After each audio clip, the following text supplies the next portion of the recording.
ನಮಸ್ಕಾರ ಸ್ನೇಹಿತರೆ, ಅಕ್ಷಯ ಕ್ರಿಯೇಷನ್ಸ್ಗೆ ಸ್ವಾಗತ.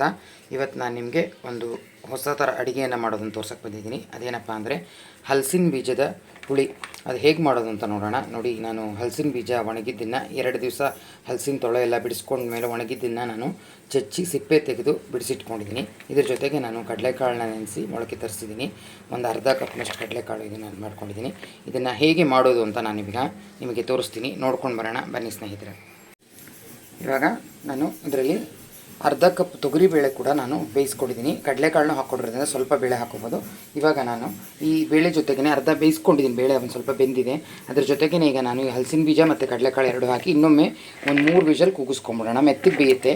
ಹಲಸಿನ ಬೀಜ ಹೊರಗಡೆಯಿಂದ ಬೇಯಿಸಿದ್ರೆ ಸ್ವಲ್ಪ ನಿಧಾನ ಆಗುತ್ತೆ, ಗಟ್ಟಿ ಇರುತ್ತೆ.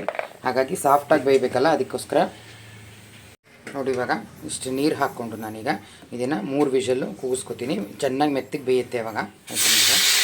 ನೋಡಿ ಸ್ನೇಹಿತರೆ, ಈಗ ನಾನು 1 ಹೋಳಾಗುವಷ್ಟು ತೆಂಗಿನ ತುರಿನ ಹಾಕ್ಕೊಂಡಿದ್ದೀನಿ ಇದಕ್ಕೆ. ಮತ್ತು ಇದಕ್ಕೆ 1 ನಿಂಬೆ ಗಾತ್ರದಷ್ಟು ಹುಣಸೆ ಹಣ್ಣನ್ನು ಹಾಕ್ಕೊಂಡಿದ್ದೀನಿ. ಈ ಹುಣಸೆ ಹಣ್ಣನ್ನು ಮತ್ತು ಈ ತೆಂಗಿನಕಾಯಿನ ಮಿಕ್ಸಿ ಜಾರ್ಗೆ ಹಾಕ್ಕೊಂಡಿದ್ದೀನಿ. ಇವಾಗ ಇದಕ್ಕೆ ನಾನು ಸಾಂಬಾರು ಪೌಡ್ರನ್ನ ಹಾಕ್ತಾಯಿದ್ದೀನಿ.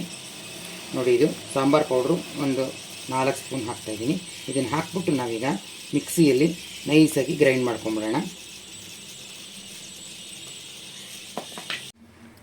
ನೋಡಿ ಸ್ನೇಹಿತರೆ, ಹಲಸಿನ ಬೀಜ ಎಲ್ಲ ಬೆಂದಿದೆ ಚೆನ್ನಾಗಿ. ಇದನ್ನು ನಾನೀಗ ಒಂದು ಬೇರೆ ಪಾತ್ರೆಗೆ ಬಗ್ಗಿಸ್ಕೊಂಡು ಇದನ್ನು ನಾವು ಉಪ್ಪು ಹಾಕಿ ಇವಾಗ ಇದನ್ನು 1 ರೌಂಡು ಕುದಿಸ್ಕೊಳ್ಳೋಣ. ಅವಾಗ ಚೆನ್ನಾಗಿ ಹೋಳಿಗೆಲ್ಲ ಉಪ್ಪು ಹಿಡಿಯುತ್ತೆ. ಅದರ ನಂತರ ಏನು ಮಾಡೋದು ಅಂತ ನೋಡೋಣ ಸ್ನೇಹಿತರೆ.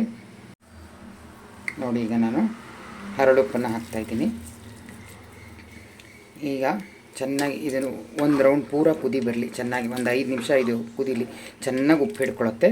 ಆಮೇಲೆ ನಾವು ಮುಂದಿನ ಕ್ರಮ ನೋಡೋಣ. ಇದಕ್ಕೆ ತೆಂಗಿನಕಾಯಿನ ಚೆನ್ನಾಗಿ ರುಬ್ಬಿ ಹಾಕೋದ್ರಿಂದ ಸಾಂಬಾರು ತುಂಬ ಚೆನ್ನಾಗಾಗುತ್ತೆ ಹಲಸಿನ ಬೀಜದ್ದು. ನೀವು ಇದನ್ನು ಮಾಡಿ ನೋಡಿರ್ತೀರ, ಆದರೆ ಇದು ಯಾವಾಗಲೂ ಕಾಯಿ ಸಾಂಬಾರು, ಹಲಸಿನಕಾಯಿ ಸಾಂಬಾರನ್ನ ನೋಡಿರ್ತೀರ. ಹಲಸಿನ ಬೀಜನ ಕೆಲವರೆಲ್ಲ ತಿಂದ್ಬಿಟ್ಟು ಹಾಗೆ ಬಿಸಾಡಿಬಿಡ್ತಾರೆ. ಆದರೆ ಇದರಲ್ಲಿ ಎಷ್ಟು ರುಚಿಯಾಗಿ ಸಾಂಬಾರು ಆಗುತ್ತೆ ಅಂತ ನಾನು ನಿಮಗೆ ಇವತ್ತು ತೋರಿಸ್ತಾ ಇದ್ದೀನಿ. ನೋಡಿ ಸ್ನೇಹಿತರೆ, ಮಾಡಿಬಿಟ್ಟ ಮೇಲೆ ಅದನ್ನು ತಿನ್ನುವಾಗ ನೀವೇ ಹೇಳ್ತೀರಾ ಎಷ್ಟು ರುಚಿಯಾಗಿದೆ ಅಂತ. ನೋಡಿ ಸ್ನೇಹಿತರೆ, ಈಗ ಚೆನ್ನಾಗಿ ಕುದೀತಾ ಇದೆ. ಇವಾಗ ಉಪ್ಪು ಹತ್ತಿದೆ ಇದಕ್ಕೆ, ಹೋಳಿಗೆಲ್ಲ ಚೆನ್ನಾಗಿ. ಈ ಹಂತದಲ್ಲಿ ನಾವೀಗ ಇದಕ್ಕೆ ರುಬ್ಕೊಂಡಿದ್ವಲ್ಲ, ಆಗಲೇ ನಾನು ತೋರಿಸಿದ್ದೆ, ಮಿಕ್ಸಿಗೆ ಹಾಕ್ಕೊಂಡು ತೆಂಗಿನಕಾಯಿ, ಪುಳಿ ಪುಡಿ, ಹುಣಸೆ ಹಣ್ಣೆಲ್ಲ ಅದನ್ನು ಇದಕ್ಕೆ ಹಾಕ್ಕೊಳ್ಳೋಣ.